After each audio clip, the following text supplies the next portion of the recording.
Okay, start your interview, Andy. Hello, Rick. Hi, this is WPKN 89.5 FM in Bridgeport, Connecticut. Today, live from the International Space Station, I have NASA astronaut Rick Mastracchio, Waterbury, Connecticut native and graduate of University of Connecticut. Good morning, Rick, and thanks for being with us this morning. Hello, Bridgeport. Welcome to the International Space Station. Hi there, Rick. Can you hear me okay? Yes, I can hear you loud and clear. Can you hear me? Yes, thanks. You and other members of the Expedition 38 crew brought something very special to the International Space Station, the Olympic torch. Can you tell us a little bit about that very cool journey of the torch? Yes, it was like our own little Olympic relay. The expedition, or I should say Soyuz 11 crew, which was part of the crew that I was on, we brought the torch to the International Space Station. The Soyuz 10 crew then took that torch out on a spacewalk out EVA outside the International Space Station, and then the Soyuz 9 crew landed with the torch about 5 days after we arrived. So it went from Soyuz 11 to 10 to 9 and back to Russia, where it will continue its Olympic relay. That's very cool. You graduated from Crosby High School in Waterbury, and you also attended the University of Connecticut in RPI.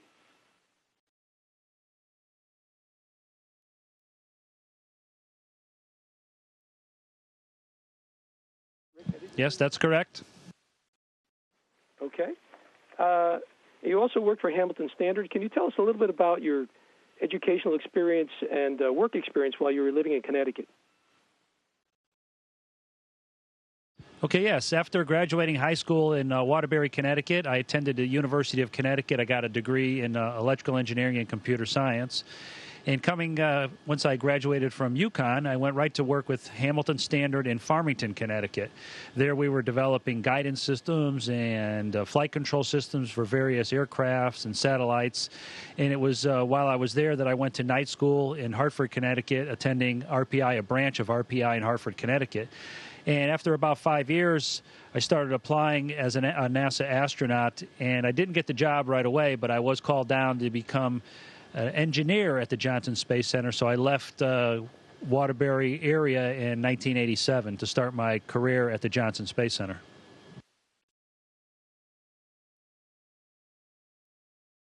On your 3 previous space shuttle missions, you spent a maximum of 14 days on any specific mission. Now you're going to be spending 6 months on the International Space Station. How did you prepare yourself mentally and physically for this long duration in space? Yeah, that's correct. 6 months up here is a long time. Well, the training in itself kind of prepares us for this long time away from family and away from home, in that we spend a lot of time traveling. Those 2.5 years of training, we spend a lot of time traveling. In fact, I spent over a year in Russia, Star City, Russia, during that 2.5 years. I spent maybe 8 or 9 weeks in Germany and a few weeks in Japan, a few weeks in Canada. So we spend a lot of time away from home when we're training, and for me, I think it actually prepares us to be away from home for 6 months. It was nothing for me to be away from home for 2 months, so now I'm just away from home just a little bit longer than one of my training trips, if you will. So it prepares us very well.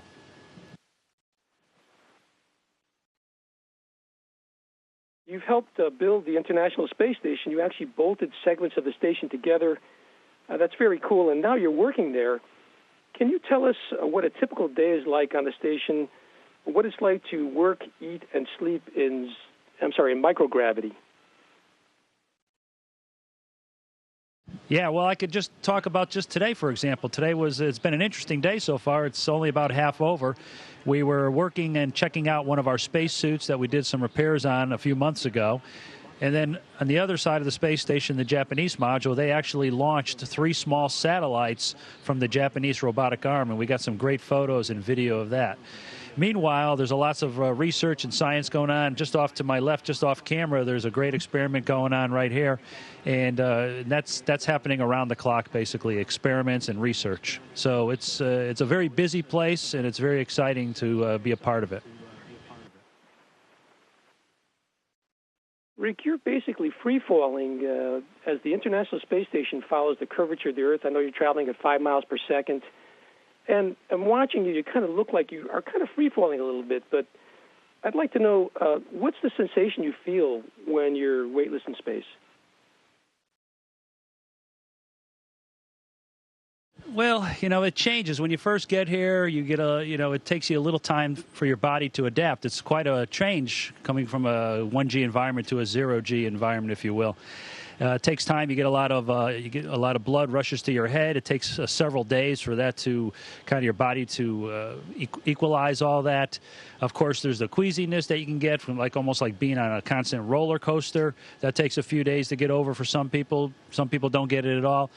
But it's great. I mean, once your body adapts to it, it's a blast. You have to learn how to kind of move very slowly, because if you push off too hard, there's nothing to stop you. You basically will go flying across the module. It's very easy to injure yourself. So it takes several weeks to get used to how fast or how slow you need to move around the modules. But it sure is fun, and I think the human body adapts to it pretty quickly, in my opinion.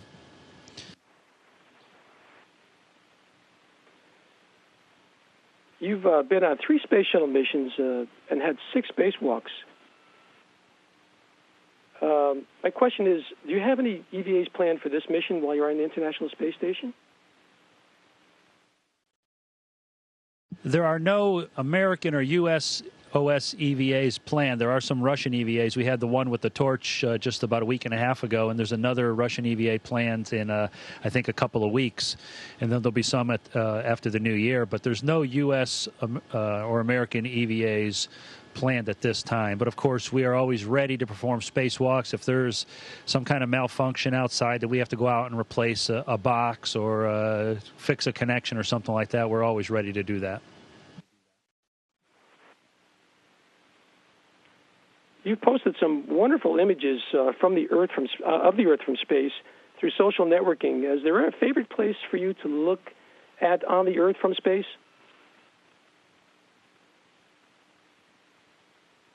Well, I haven't found a favorite place yet. Everything is pretty interesting, but one of the things I really do enjoy is at night we see a lot of lightning storms, and lightning is just incredible to look at from above the Earth here, because the lightning seems to dance around the whole. Sometimes a whole continent will be covered with a large storm, and the lightning will just dance all over the place. So I really enjoy that. But looking at all the different islands and the land masses and the beautiful colors of the ocean, it's hard to pick any one favorite thing yet for me.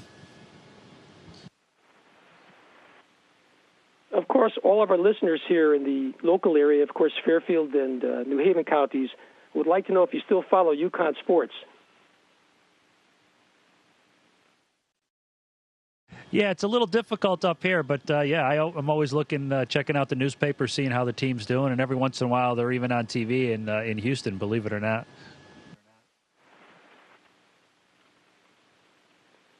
Rick, thanks for being with us today. Our listeners in the greater Bridgeport area and all of us at WPKN wish you a prosperous stay on the International Space Station and a soft landing when you return. Well, thank you very much. I appreciate all the great questions. Great. Thanks again, Rick. And remember, you can always listen to us live on the web at WPKN.org from the space station. Thank you very much. Station, this is Houston ACR. That concludes the WPKN radio portion of the event. Please stand by for a voice check from WRGB-TV. Station, this is WRGB-TV. Do you hear me? Yes, I hear you. Good morning or afternoon or whatever time it is up there, Rick. This is Matt Markham from WRGB in Albany. It's nice to talk to you. And the first thing I have to tell you is that I've never actually talked to somebody in space before, so it's very cool to be able to do this and do it especially with somebody who has a local connection of sorts. You spent some time with RPI in Hartford. Can you tell us a little bit about that experience? Yes, I can. After I graduated from the University of Connecticut, I was working in the Hartford area at Hamilton Standard at the time, and I decided I wanted to go to get a master's degree. And of course, RPI, the Hartford campus, had a great reputation, and it was not far from where I was working. So I started to go to night school there to get my master's degree, and it was a great experience. I really enjoyed it. This, I understand, is your fourth trip up there, and you have something special with you, I understand, the Olympic torch. Is that right? Well, we brought the Olympic torch with us on launch day as part of the Soyuz 11 crew. We handed it off to the Soyuz 10 crew, who took it out on a spacewalk, and then they handed it off to the Soyuz 9 crew, who landed about 4 or 5 days after we arrived. So the torch has already been here and been returned to Russia, where it's continuing the Olympic relay to the games in Sochi. That had to be something of an incredible experience to be a part of, and just looking at you and seeing how you're somewhat weightless up there, what is that feeling like? I think some of us might not even be able to imagine what it's like to be in space. Well, like I was saying earlier to the other folks, it takes a while for your body to adapt. It takes a couple of days for your body to adapt. But once you do, it is a blast to be able to float around and to be able to move massive objects without any effort whatsoever. It is the body does a great job adapting, and once you do, it's a lot of fun. I'm really enjoying myself up here. Can you tell us a little bit about the work that you're doing up there as well? Oh, sure. You know, the number one thing that we do up here is we're conducting scientific research. At any one time, there are dozens of experiments going on. During the 6 months that I will spend here, hundreds of experiments will be performed in one way or another. So on a daily basis, we have different types of experiments going on. Sometimes we are the experiments ourselves, where we're taking blood samples or doing different kinds of tests on ourselves. And sometimes we're kind of the technicians, where we're taking samples in and out of some kind of test stand and working with the scientists on the ground. So it's a daily basis we're doing these things. Now, you can't quite run to Home Depot if you need to fix something up there. So if something does happen that you need to either go outside or stay inside, you know, how able are you to actually troubleshoot and perhaps fix things as you're trying to do some of your work up there? Well, we do that pretty much on a regular basis. I mean, this is a very complicated place with a lot of computers, a lot of moving parts. So obviously things don't always work properly, and we have to repair them. Of course, we have a great team on the ground that are experts in everything that's up here, and they help us figure out what's going on and help us fix it. But we also have a lot of spare parts. We have a lot of tools, all the proper tools. And with the tools and the spare parts that we have, and with the smart folks on the ground, we could repair just about anything. Is there anything from home that you were able to bring with you to remember your family or what life is like here on Earth that you can at least look at once in a while, a picture or anything maybe? Oh, yeah, of course. We get to bring a very small amount of personal items. I've got pictures of my family. I've got some personal mementos. I've brought up items for folks that I worked with and friends and families and things like that. I got one thing that might be interesting to you. It might be interesting to know that after I return in May, another RPI graduate, Reed Wiseman, will be replacing me here on the International Space Station. So Reed and I got together and we contacted the folks at RPI, and we're going to keep this up here, and he'll be up here when he arrives, and he'll take it home about a year from now. It must be nice to be able to share that kind of camaraderie with somebody, too. Are there other RPI graduates who are in this program with you outside of this other gentleman? I think Reed Wiseman are the only two active astronauts in the program that ever attended RPI in any way. Can you tell us a little bit about how that experience with RPI made you that much better at what you do, and how much more passionate, perhaps, about what you're doing on the space station?